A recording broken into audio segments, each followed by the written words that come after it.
tema que voy a exponer está basado en el pasaje bíblico de 1 Corintios 9, versículo 24 al 27,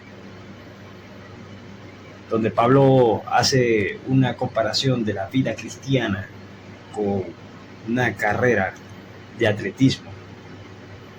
El tema de esta exposición lleva por título la importancia de la disciplina, lo vital que es la disciplina para poder cosechar buenos frutos, obtener buenos resultados, pues, en el campo de fútbol. Lo mismo ocurre con cualquier otra personalidad en el mundo artístico, bien sea de la música, de la pintura. Admiramos el talento que ellos muestran. Así, del mismo modo, personas que quizá tienen un gran potencial para los negocios, buenos empresarios, y que de alguna manera quisiéramos tener como un asiento VIP para tener una asesoría con ellos y saber, preguntarle, mira, oye, ¿cómo has logrado lo que has obtenido? ¿Cómo llegaste a ello? Pues queremos saber cómo ellos han logrado sus objetivos. Pero ahora bien, el punto de todo esto es que cada una de estas personas, estas personalidades, tienen algo en común. ¿Y qué es lo que tienen en común? ¿Qué han desarrollado ellos a lo largo de su vida para poder obtener o poder llegar al punto donde han llegado? Eso se llama disciplina. Nadie que desee alcanzar sus objetivos eficazmente lo hará sin un proceso de disciplina. Para todas las cosas que emprendamos en nuestra vida, si queremos cosechar buenos resultados, necesitamos ser disciplinados. Y por supuesto, entrando ahora en el tema, digamos, en nuestra vida cristiana, nosotros como creyentes también, si queremos crecer espiritualmente, debemos tener disciplina. Ahora, ya he hablado que es más o menos cómo estas personas han logrado sus objetivos, y hemos dicho que a través de una vida disciplinada, pero ¿qué es la disciplina en sí? Bueno, recogí esta definición extraído de la web y dice de esta manera, en términos generales, dice: la disciplina es un entrenamiento que corrige, moldea, da fortaleza y perfecciona. Su misión es formar buenos hábitos y establecer una serie de reglas personales que te comprometan contigo mismo para alcanzar un ideal. En términos espirituales, ¿qué es la disciplina? Dice, son aquellas prácticas que se encuentran en la Escritura y que promueven crecimiento espiritual entre cristianos. Son hábitos de devoción que se forman, hábitos de una vida cristiana experimental que han sido practicados por hombres y mujeres que han alcanzado grandes cosas. En otras palabras, un sinónimo de disciplina puede ser hábitos. Pero quiero recalcar algo aquí, porque dice disciplina espiritual. Fíjense, es un conjunto de prácticas. Es algo, obviamente, que no se convierte en hábitos, y por eso dice que un sinónimo de disciplina es hábitos. Son aquellas prácticas, no es algo que yo lo hago esporádicamente, es algo que lo practico. Son actividades que se encuentran en la Escritura y que promueven crecimiento espiritual. ¿Cómo pretendemos nosotros crecer espiritualmente si no nos metemos a un proceso de disciplina? Y dice que son hábitos de vida cristiana experimental. Es algo vivencial, es algo que conlleva un diario vivir, una acción, no es algo pasivo. Son hábitos que se han desarrollado o han sido practicados por hombres y mujeres que han alcanzado grandes cosas.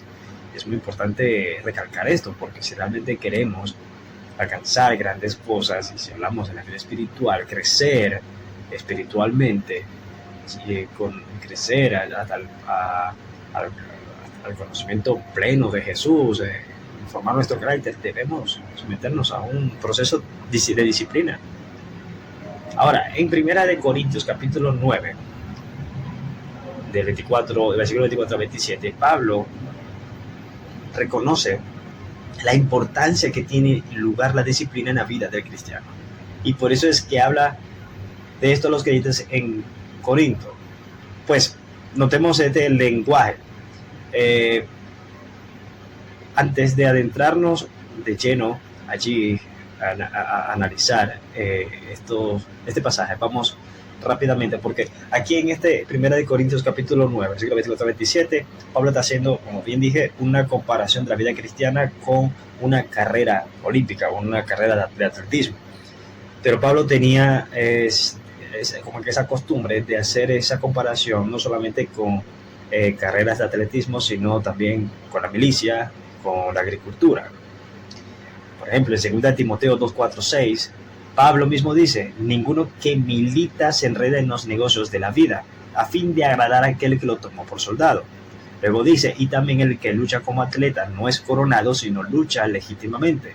Y finalmente dice: el labrador, para participar de los frutos, debe trabajar primero. Hay tres aspectos que Pablo menciona aquí, o tres analogías.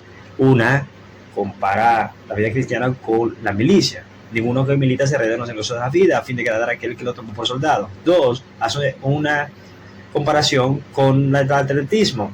Dice: y también el que lucha como atleta no es coronado, sino lucha legítimamente.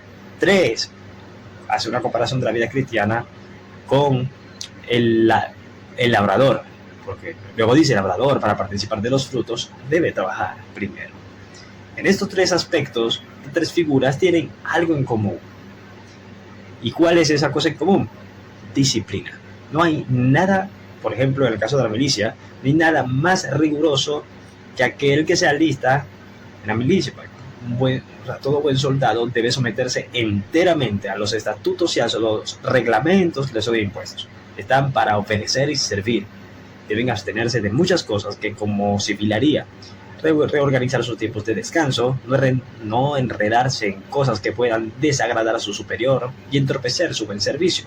Y todo ello requiere un proceso en la formación de su carácter, cambios de hábitos de manera continua, diaria, a fin de corregir los fallas, moldearse, fortalecerse y perfeccionarse, como bien lo dijimos hace rato en la definición de lo que es de disciplina. Corregir, moldearse, fortalecerse y perfeccionarse.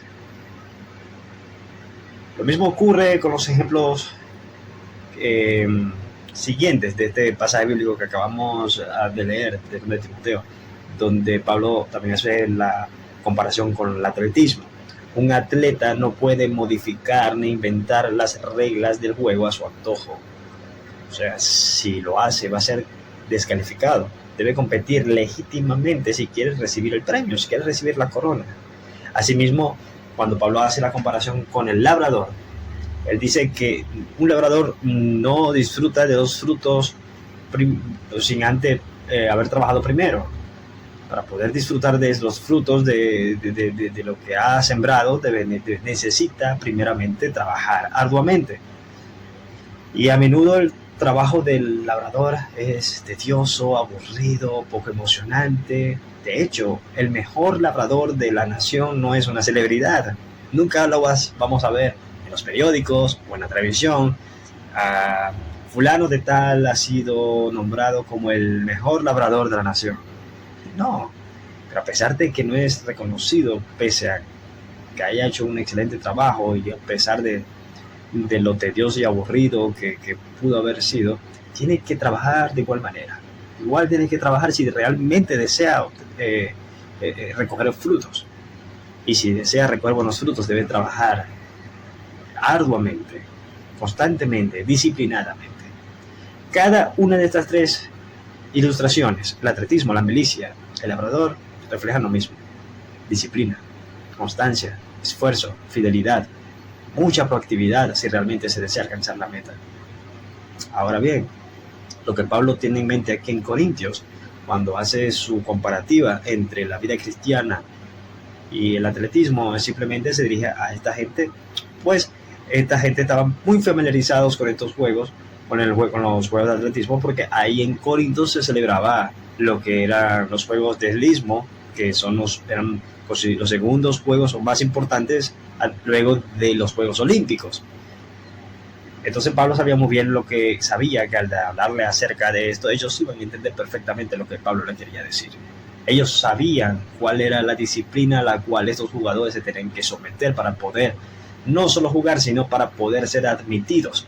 Estos jugadores, antes de ser admitidos, tenían que garantizar de alguna manera que habían entrenado 10 meses mínimo para poder ser aptos para estos juegos. Y luego que una vez que eran admitidos, eran sometidos a unas pruebas, exámenes de clasificación. ¿Para qué? Para luego competir, para que el que quedara competir con otros, para que a la final uno solo era el ganador de una corona, y una corona que era corruptible. Ahora bien, en este punto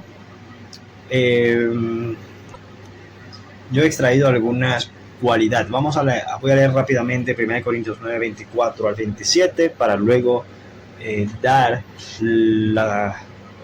cuáles son las cualidades que yo he extraído del texto y que deben ser, creo yo, fundamentales en toda vida cristiana. 1 Corintios 9, 24 a 27 dice así: ¿no sabéis que los que corren en el estadio, todos a la verdad corren, pero uno solo se lleva el premio? Corred de tal manera que lo obtengáis. Todo aquel que lucha, de todo se abstiene. Ellos a la verdad para recibir una corona corruptible, pero nosotros una incorruptible. Así que yo de esta manera corro, no como a la aventura, de esta manera peleo, no como quien golpea el aire, sino que golpeo mi cuerpo y lo pongo en servidumbre, no sea que habiendo sido heraldo para otros, yo mismo venga a ser eliminado. Yo he extraído 5 características, como dije, creo que son fundamentales para nuestra vida cristiana y que requieren que seamos disciplinados o ejercitados en ellas todos los días de nuestra vida para poder correr la carrera de nuestra fe y no quedar reprobados. Estas cualidades serían: primero, ser esforzados. Si realmente queremos alcanzar la meta, una de las cualidades es esforzarnos, ser proactivos, perseverantes. Segundo, tener la mirada en el premio o en la meta, en el objetivo. Tercero, evitar todo aquello que nos impida la carrera o avanzar en la carrera. Cuarto, tener convicción de la meta a alcanzar. Quinto, tener dominio propio. Ahora, empezando con la primera cualidad, que es ser esforzado o proactivo, perseverante. Dice, versículo 24: ¿no sabéis que los que corren en el estadio, todos a la verdad corren, pero uno solo se lleva el premio? Corred de tal manera que lo obtengáis. La perseverancia es un esfuerzo continuo, supone alcanzar lo que se propone y buscar soluciones a las dificultades que puedan surgir. Pablo comienza aquí comparando la vida cristiana con una carrera deportiva donde todos los jugadores corren detrás de un premio. Su misión es correr. Hay una acción, hay una proactividad, hay un mover. La vida cristiana no es pasiva. Si realmente queremos correr bien, queremos realmente crecer o obtener buenos resultados, tenemos que ser proactivos. No podemos ser pasivos. No podemos quedarnos en las gradas y mirar mientras otros están corriendo la carrera, sino que debemos nosotros también montarnos. Ya estamos montados, si hemos ya aceptado a Cristo, estamos montados, tenemos que poner nuestros patines y seguir adelante, proactivos y perseverantes. Romanos 12:12 dice: alégrense en la esperanza. Y hago una pausa, porque quiero preguntar, ¿cuál esperanza? Es decir, en el caso de los atletas, en el contexto de estos atletas, ¿cuál era su esperanza? Pablo exhorta que se alegren aquello que se espera. Pregunto, ¿cómo puedes perseverar en aquello que no sientes pasión? ¿Cómo puedes dar un paso más al frente y firme en la carrera si no sientes gozo por alcanzar la esperanza a la que te aferras? En Romanos 12:12 continúa: muestre paciencia en el sufrimiento, sea constante en la oración. Pero fíjese, muestre paciencia en el sufrimiento. No hay mayor incentivo para todo corredor que el premio que la guarda. Un corazón desmotivado difícilmente llegará lejos. Un corredor sin entusiasmo muy probablemente terminará descalificado, desviará su mirada y no continuaría en la carrera. Por otro lado, una actitud entusiasta, lleno de gozo por la esperanza a la cual se aferra, ayudará incluso a mostrar mayor paciencia ante el sufrimiento, ante las adversidades. Vayamos un momento en Apocalipsis 3:10 al 11. Apocalipsis 3:10 al 11 dice: por cuanto has guardado la palabra de mi paciencia, yo también te guardaré de la hora de la prueba que ha de venir sobre el mundo entero, para probar a los que moran sobre la tierra. Y aquí yo vengo pronto, retén lo que tienes para que ninguno tome tu corona. La iglesia de Filadelfia también era fiel a Jesús y a su palabra. La idea detrás de no has negado mi nombre no es solamente que no expresa nada, simplemente una alianza a Jesús. Es simplemente decir yo soy cristiano, yo creo en Jesús. No, sino que ellos vivían de tal manera que eran fiel al nombre de Jesús, es decir, al carácter de Jesús. Ellos representaban a Jesús, en su vida, en su carácter, lo reflejaban. Algunas personas que existen en la iglesia afirman tener una gran fidelidad a la palabra de Jesús, pero niegan su nombre, es decir, su carácter. Ellos representan la manera y estilo de Jesús en algo muy distinto de lo que la Biblia muestra. Jesús, en este verso, en esta porción de Apocalipsis que acabamos de leer, dice: Jesús estaba completamente agradado con esta iglesia. No tenía nada negativo que decir a la iglesia de Filadelfia. Apocalipsis 2:3 dice: yo conozco tus obras y tu arduo trabajo y paciencia, que no puedes soportar a los malos, y has probado a los que se dicen ser apóstoles y no lo son, y los has hallado mentirosos, y has sufrido y has tenido paciencia y has trabajado arduamente por amor de mi nombre y no has desmayado. Y aquí hay estas palabras claves: tus obras, tu arduo trabajo y paciencia. Jesús sabe que esta iglesia está haciendo bien. Esta iglesia, así como Pablo se refiere a los corintios, dice: corred, habla de acción, habla de movimiento, habla de actividad, de proactividad. Aquí Jesús está agradado de esta iglesia porque estaban haciendo bien, estaban obrando, y dice: tu arduo trabajo. No estaban pasivos, no estaban viendo una vida muy ligera, una vida cristiana muy ligera. Dice: arduo trabajo y paciencia. Y si se tiene paciencia, obviamente es porque se está pasando por dificultades, porque si no, ¿para qué necesitas la paciencia si no tienes ningún tipo de adversidad? La paciencia es tiene la palabra antigua upomone, que significa paciencia firme. Es decir, no es que yo tengo ahorita paciencia y mañana pronto me quito los guantes y vuelvo otra vez y todo depende de la adversidad. No, es una paciencia firme. Esta iglesia estaba realmente bien consolidada en el Señor, era una roca sólida. Segundo punto, o segunda cualidad que he extraído de este texto es si uno de verdad quiere llegar a la meta, primero dijimos que debe ser proactivo. O segundo punto, tener la mirada en el premio, o en el objetivo, en la meta. Se dice, versículo 24: ¿no sabes que los que corren en el estadio, todos a la verdad corren, pero uno solo se lleva el premio? Corre de tal manera que lo obtengáis. En esta carrera es importante tener la mirada en el premio supremo, ya que de lo contrario podríamos desviarnos de nuestro destino y perderlo totalmente. Sin una meta, la disciplina no es nada. Eso es como un autocastigo, eso es como masoquismo. Si uno está en una carrera y uno no sabe para qué está corriendo, o no tiene la mirada puesta en aquello, o sea, eso sería un castigo. Pasar el sufrimiento que tenga que sufrir, valga la redundancia, eso es algo, eso es un autocastigo. Pero con la meta de agradar a Dios, nuestra negación no es nada comparada con la recompensa eterna que será nuestra. En Hebreos 12:1-2 dice así: por tanto, nosotros también, teniendo en derredor nuestra tan grande nube de testigos, despojémonos de todo peso y de pecado que nos asedia y corramos con paciencia la carrera que tenemos por delante, puesto los ojos en Jesús, el autor y consumador de la fe, el cual por el gozo puesto delante de él sufrió la cruz, menospreciando el oprobio, y se sentó a la diestra del trono de Dios. Solo podremos correr esta carrera mientras veamos a Jesús. Él es nuestro objetivo. Y mientras tengamos nuestra mirada fija en Él, podremos culminar la carrera. Él es nuestro centro, Él es nuestra inspiración, nuestro modelo, nuestro ejemplo.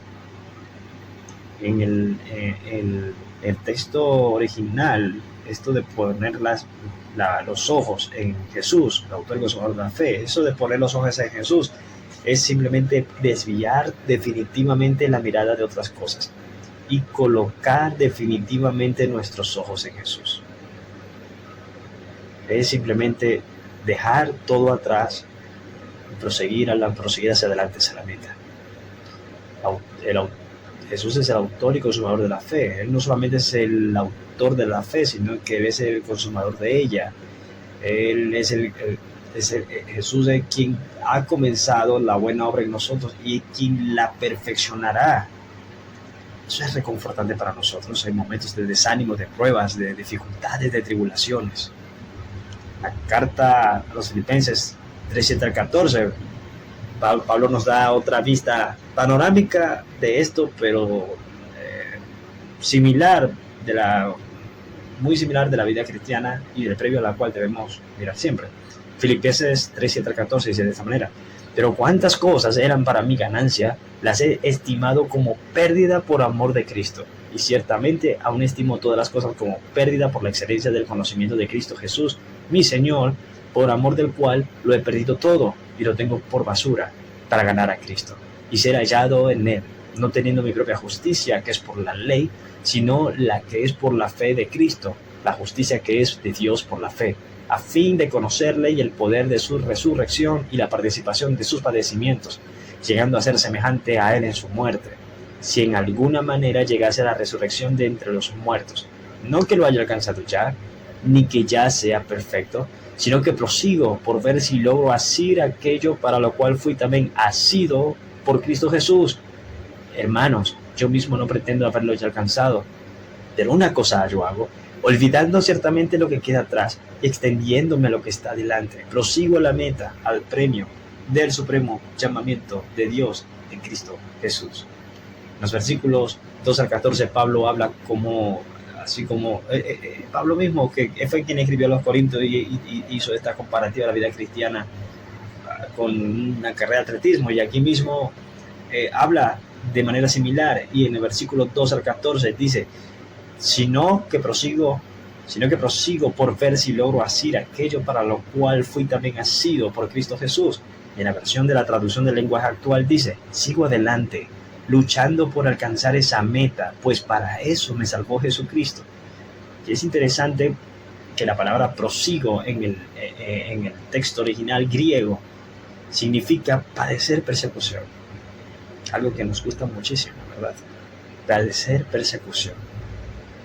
A veces pasamos una pequeña mala racha, un poco una pruebita diminuta y ya queremos colgar los guantes. Pablo, que estuvo casi muerto, fue apedreado, padeció, muchas sufrimientos, estuvo en la cárcel, y él todavía dijo que el gozo que él tenía era sobrepasaba todo entendimiento humano. La palabra proseguir significa padecer persecución, procurar, buscar ardientemente, esforzarse con un propósito, porque eso es otra cosa. No es que te estás esforzando sin tener certeza a dónde vas. Pablo sabía lo que estaba haciendo, hacia dónde se dirigía y por qué lo estaba haciendo. En Filipenses 3:13 dice, olvidando lo que está detrás, extendiéndome lo que está delante, prosigo a la meta, al premio del supremo llamamiento de Dios en Cristo Jesús. En la versión de la traducción al lenguaje actual dice, para llevarme el premio que Dios nos llama a recibir por medio de Jesucristo. Pablo sabía que aún no había llegado a la meta. Por eso dice, prosigo a la meta. Él debía continuar, debía proseguir, sin vuelta atrás, con su mirada en el premio. Por eso dice, prosigo a la meta, al premio del supremo llamamiento de Dios en Cristo Jesús. Pablo estaba enfocado en una sola cosa y no iba a permitir que lo dejado atrás lo distrajera de su meta. Él no solo exhortó a los corintios a correr de tal manera que lo obtengáis, sino que él mismo corrió su propia carrera y se mantuvo siempre enfocado en una sola cosa, y ese objetivo en mente lo mantendría en el carril, evitando ser distraído. Esta actitud de Pablo está en concordancia con lo que dijo Jesús en Lucas 9:62, donde dice que ninguno que poniendo su mano en el arado y mira hacia atrás es apto para el reino de Dios. En aquellos tiempos, el que araba en el campo, un agricultor, pues para mantener los surcos que habría en la tierra, para que esas hileras estuvieran rectas, tenía que enfocar su mirada en un objeto adelante y en la distancia, por ejemplo, un árbol. Si este agricultor empezaba a arar y miraba hacia atrás, esas hileras, esos surcos iban a salir torcidos y obviamente no iba a ser un buen trabajo arando. Es por eso que Jesús dice, ninguno que poniendo su mano en el arado y mira hacia atrás es apto para el reino de Dios. Al seguir a Jesús pasa lo mismo. Si ya nos metimos en esta carrera, no podemos mirar hacia atrás porque podemos desviarnos del camino. No vamos a hacer un trabajo bien. Debemos mantener nuestros ojos en Jesús y nunca apartar nuestra mirada de Él. Ningún labrador jamás hará un surco recto mirando hacia atrás. Tercer punto, evitar todo aquello que nos impida correr. El tercer punto, que también lo he tomado como fundamental si queremos llegar a la meta, evitar todo aquello que nos impida correr. Versículo 25 dice, todo aquel que lucha de todo se abstiene. Ellos a la verdad para recibir una corona corruptible, pero nosotros una incorruptible. Para competir como un atleta uno debe de abstenerse de ciertas cosas. Un atleta debe rehusarse de cosas que en sí mismas son buenas, no son malas, pero obstaculizan la búsqueda de su meta. Por ejemplo, un atleta debe mantener una dieta alimentaria específica para mantenerse en forma. Debe evitar ciertos tipos de alimentos. Comerse un helado no está mal, pero un atleta debe mantener una dieta específica y debe evitar comer helados si quiere realmente tener un buen rendimiento físico. Debe administrar mejor sus tiempos de descanso, de despojarse de ciertos estilos de vida que no contribuyen a su rendimiento.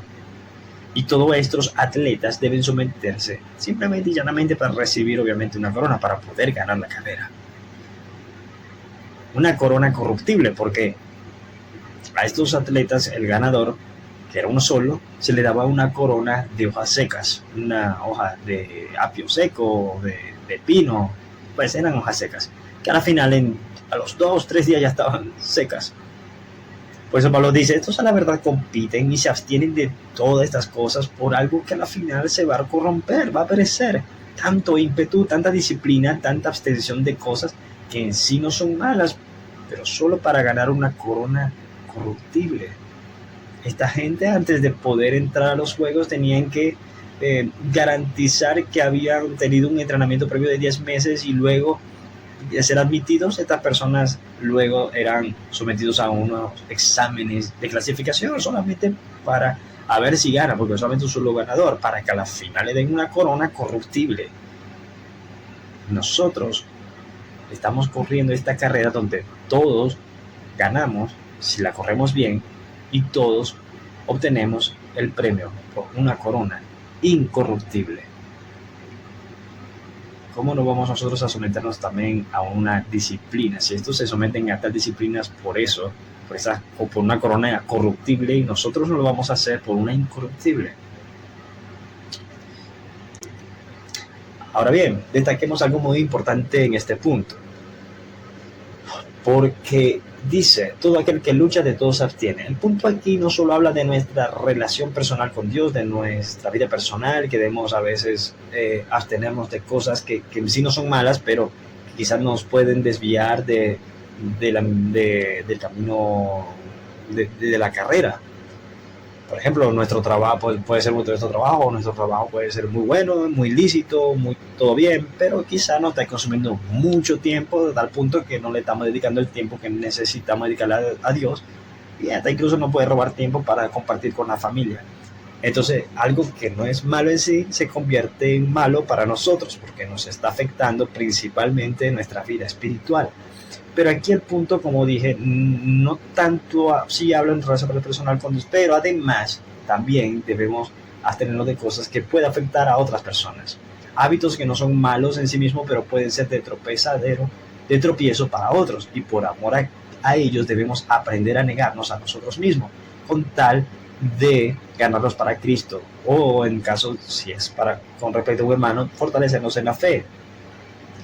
Dice el 1 Corintios 9:19 al 23, dice, por lo cual, siendo libre de todos, me he hecho siervo de todos para ganar a mayor número. Me he hecho a los judíos como judío para ganar a los judíos, a los que están sujetos a la ley, aunque yo no esté sujeto a la ley, como sujeto a la ley, para ganar a los que están sujetos a la ley, a los que están sin ley, como si yo estuviera sin ley, no estando yo sin ley de Dios, sino bajo la ley de Cristo, para ganar a los que están sin ley.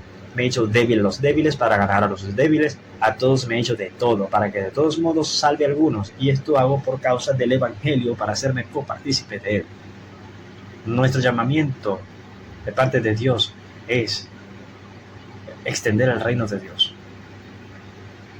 Y como bien dice aquí, si debemos incluso, si es posible, negarnos a nosotros mismos, con tal de ganar a otros para Cristo. No pecar. Nosotros tenemos libertades dentro de nuestra vida cristiana, tenemos libertades, pero que nosotros debemos incluso limitar ciertas libertades si esa libertad puede ser de tropiezo para otros. Por ejemplo, Pablo dice, yo me he hecho a los judíos como judío. Por ejemplo, en Hechos 21, 23 a 26, Pablo participa en las ceremonias de purificación de los judíos, las cuales él sabía que no eran necesarias para su vida, no iba a afectar o iba a ayudar a su salvación, nada por el estilo, pero él esperaba que eso le ayudara a construir un puente de ministerio para los judíos, para evangelizar y ganarlos para Cristo. En Hechos 16:3 también Pablo habla de que, se nos dice que Pablo circuncidó a Timoteo, que obviamente no era necesario, pero él lo hizo simplemente porque sabía que si no lo hacía era una ofensa para los judíos. Y como Pablo sabía que circuncidar o no circuncidar eso era igual, eso no iba a afectar para nada su salvación y no estaba pecado en absoluto, entonces lo circuncidó para no ofender a los judíos, que ellos sí pensaban que era algo obligatorio de hacer ante Dios. Pero esto lo hizo Pablo simplemente para tener una manera, un puente de poder realizar el ministerio entre los judíos. Lo mismo sucede cuando dice a los que están sin ley, como si estuviera sin ley, y esto habla de los gentiles. Para los gentiles él también se comportó como si hubiera sido un gentil, es decir, abstenerse de observar la ley levítica, porque los gentiles no estaban obligados a hacerlo. Por eso él tampoco, a los gentiles, él no tenía por qué someterse a las ceremonias judías. Igualmente, me he hecho débil de los débiles, dice Pablo. Pablo buscó ganar gente para Jesucristo a través también de ser sensible a las necesidades de otros, y todo para poder llevar el evangelio a los perdidos. Este era realmente lo que lo motivaba. 1 Corintios 10, 23 al 33 dice, todo me es lícito, pero no todo conviene. Todo me es lícito, pero no todo edifica. Ninguno busque su propio bien, sino el del otro. De todo lo que se vende en la carnicería, comer, sin preguntar nada por motivos de conciencia, porque del Señor es la tierra y su plenitud. Si algún incrédulo os invita y queréis ir, de todo lo que se os ponga delante comed, sin preguntar nada por motivos de conciencia. Mas si alguien os dijere, esto fue sacrificado a los ídolos, no lo comáis, por causa de aquel que lo declaró, y por motivos de conciencia. Porque del Señor es la tierra y su plenitud. La conciencia, digo, no la tuya, sino la otra, pues porque se ha de juzgar mi libertad por la conciencia del otro. Y si yo con agradecimiento participo, ¿por qué he de ser censurado por aquello de que doy gracias? Si pues coméis o bebéis o hacéis otra cosa, hacedlo todo para la gloria de Dios. No seáis tropiezo ni a judíos, ni a gentiles, ni a la iglesia de Dios, como también yo en todas las cosas agrado a todos, no procurando mi propio beneficio, sino el de muchos para que sean salvos. La vida cristiana es una vida de autonegación, de negarse muchas cosas que evidentemente, algunas que son evidentemente pecaminosas y obviamente debemos desechar y despojarnos por completo de ellas, pero hay otras cosas que no son pecaminosas en sí, pero igual podemos ser tropezaderos para otros, bien sea para los hermanos en la fe o a otros que aún no han llegado a Cristo, pero lo hacemos para ganarlos para Cristo. Hay oportunidades, como dije, pues que sí, debemos que abstenernos de cosas, de hacer algo que deseamos para hacer lo que Dios realmente desea. La meta individual determina la disciplina y la negación que debemos aceptar. Así como estos atletas se abstenían de todo aquello que pudiese arruinar su carrera, así todo creyente debe erradicar por completo todo aquello que lo puede hacer descalificar de su carrera, de la fe, y también que pueda ser de tropiezo para otros. Cuarta cualidad que considero fundamental para poder llegar a la meta es tener convicción de la meta alcanzada. Versículo 26 dice: así que yo de esta manera corro, no como a la aventura, de esta manera peleo, no como quien golpea al aire. La convicción, ¿qué es la convicción? Seguridad que tiene una persona de la verdad o certeza de lo que piensa o siente. En Hebreos 10, 35, 39 dice lo siguiente: no perdáis pues vuestra confianza, que tiene grande galardón, porque os es necesaria la paciencia, para que habiendo hecho la voluntad de Dios obtengáis la promesa. Porque aún un poquito, y el que ha de venir vendrá, y no tardará, mas el justo vivirá por fe. Y si retrocediere, no agradará a mi alma. Pero nosotros no somos de los que retroceden para perdición, sino de los que tienen fe para preservación del alma. No hay nada más dañino y frustrante para un atleta que el no tener confianza en lo que hace, en no confiar en el premio que le aguarda, o seguridad o certeza de ello. La idea original de Pablo aquí es: yo corro muy deprisa, sin perder el tiempo, sin demoras, y no lo hago sin incertidumbre de nada, no lo hago como a la aventura. Es decir, yo no corro en un escenario incierto. Todo lo contrario, corro muy a prisa y sé muy bien a dónde voy. De este modo yo peleo, y la palabra usada para pelear es usada para la lucha de boxeadores. Algo contundente, hacía referencia a contender, no como quien golpea al aire. Pablo tenía plena seguridad de su esperanza. Pablo no estaba peleando con algo imaginario o algo ilusorio. Pablo conocía bien su contrincante y sabía perfectamente hacia dónde se dirigía. En 1 Tesalonicenses 5:24, Pablo mismo dice: fiel es el que os llama, el cual también lo hará. Según la Nueva Traducción Viviente dice: Dios hará que esto suceda, porque aquel que los llama es fiel. En Hebreos 10:23, el autor de Hebreos dice: mantengamos firme sin fluctuar la profesión de nuestra esperanza, porque fiel es el que lo prometió. Esta convicción fue la que mantuvo firmes a los héroes de la fe, que se menciona en Hebreos 11, donde dice lo siguiente: conforme a la fe murieron todos estos sin haber recibido lo prometido, sino mirándolo de lejos y creyéndolo y saludándolo y confesando que eran extranjeros y peregrinos sobre la tierra, porque los que esto dicen claramente dan a entender que buscan una patria. Pues si hubiesen estado pensando en aquella de donde salieron, ciertamente tenían tiempo de volver, pero anhelaban una mejor, esto es celestial, por lo cual Dios no se avergüenza de llamarse Dios de ellos, porque les ha preparado una ciudad. Esta es la comisión de Pablo y la de todo creyente, de todos estos hombres considerados como los héroes de la fe, Nuestra esperanza está puesta en la soberanía de Dios, nuestra seguridad está fundada en el plan soberano del Señor, nuestros ojos están puestos en el autor y consumador de la fe, porque Él que fue quien nos llamó y asimismo hará que todo ello se cumpla. Pero debemos mantenernos firmes, sin fluctuar, sin desmayar, sin desviarnos. Aunque Pablo reconocía que Dios cumpliría su propósito en él, no por eso él iba a dejar de pelear. Él sabía su participación activa. Él debía correr en esta carrera sin detenerse y sin mirar hacia atrás, en su perseverancia como aquel que corre la carrera de la fe. Pero lo que lo hacía moverse hacia adelante es su plena certeza del premio del supremo llamamiento de Dios en Cristo Jesús. Él sabía que las aflicciones, como dice Romanos 8:18, las aflicciones del tiempo presente no son comparables con la gloria venidera que en nosotros ha de manifestarse. Y es por eso que Pablo pudo soportar todas las adversidades, los sufrimientos, todas las pruebas y tribulaciones que atravesó durante toda su vida.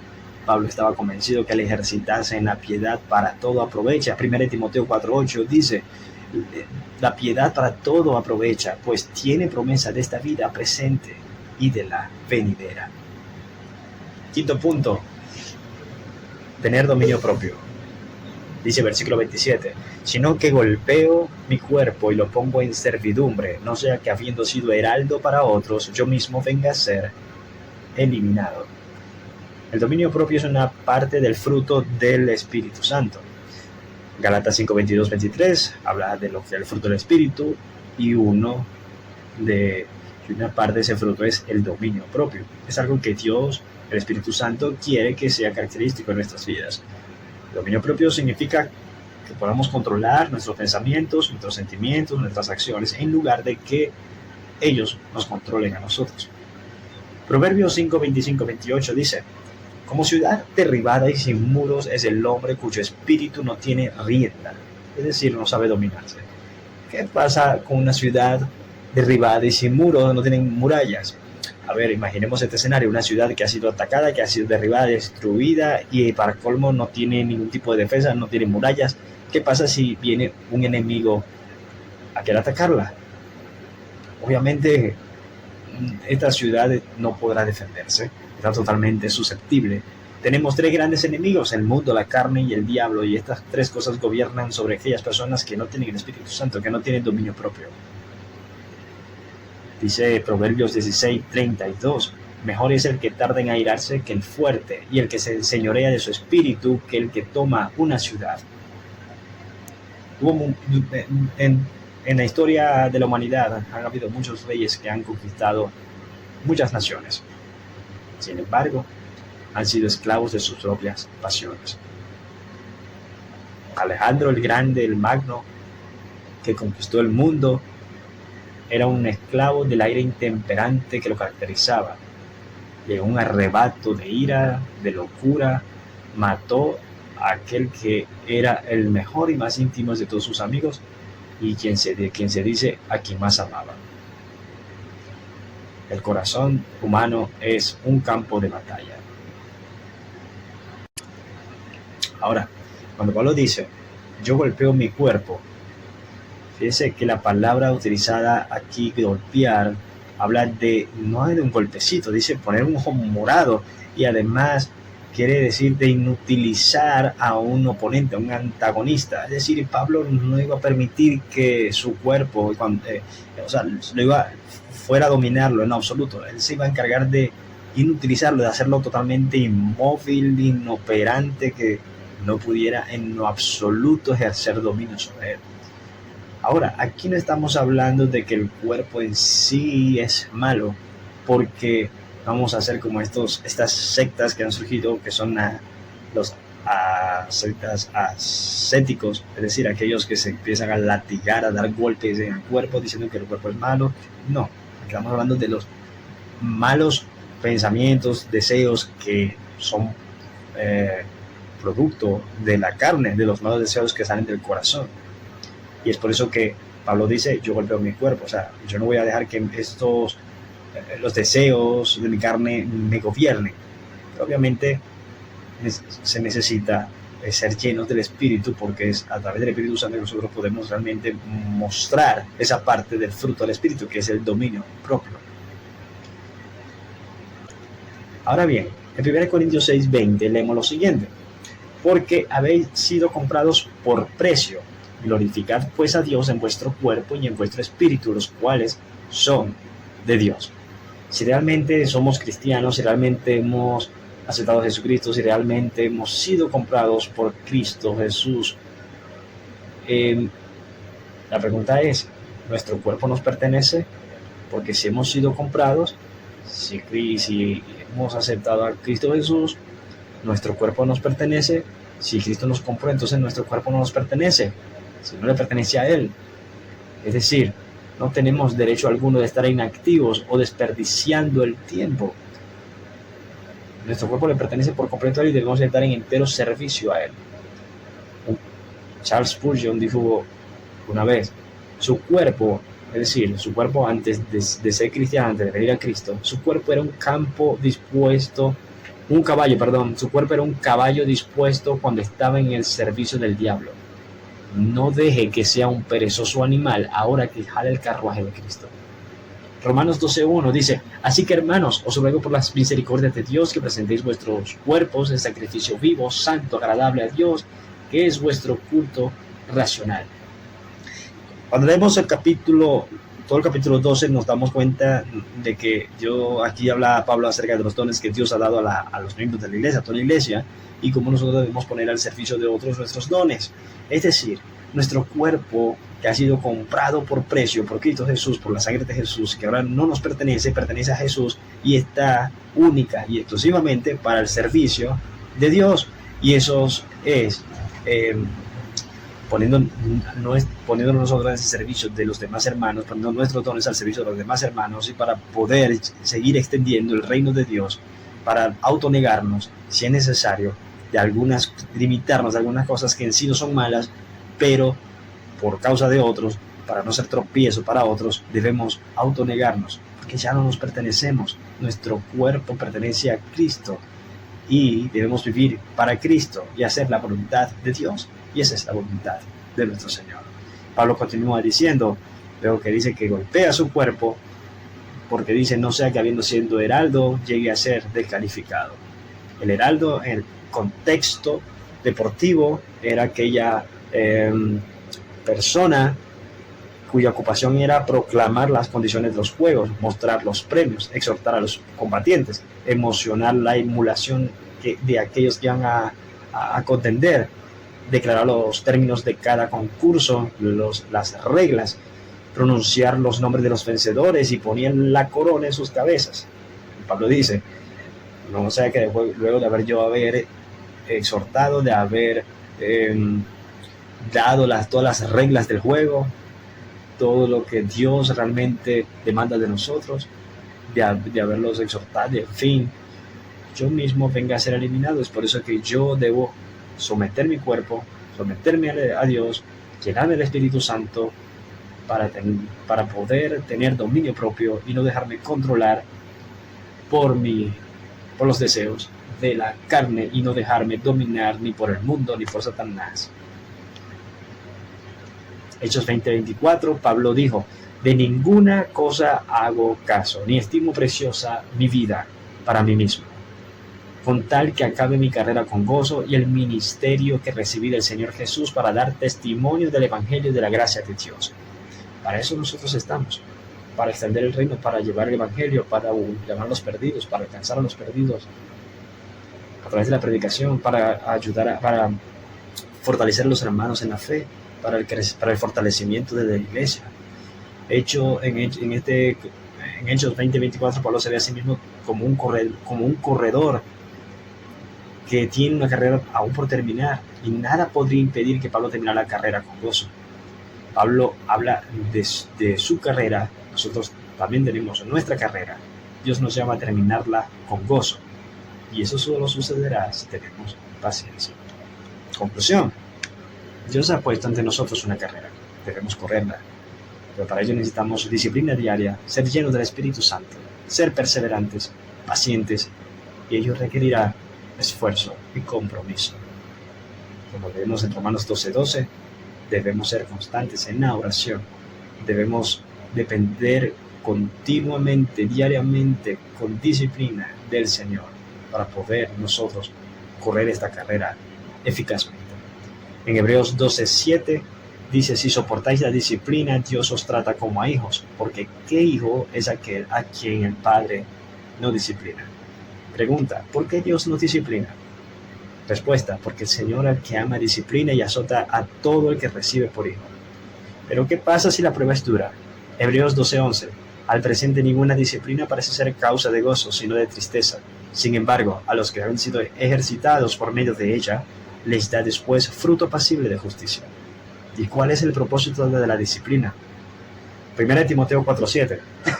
Pero nada tengas que ver con las fábulas profanas propias de viejas, más bien disciplínate a ti mismo para la piedad. Proverbios 19:18. Corrige a tu hijo mientras hay esperanza, pero no desee tu alma causarle la muerte. Dios nos ha librado de la muerte, nos ha trasladado de las tinieblas a su luz admirable de Cristo Jesús, al habernos hecho resucitar espiritualmente de entre los muertos.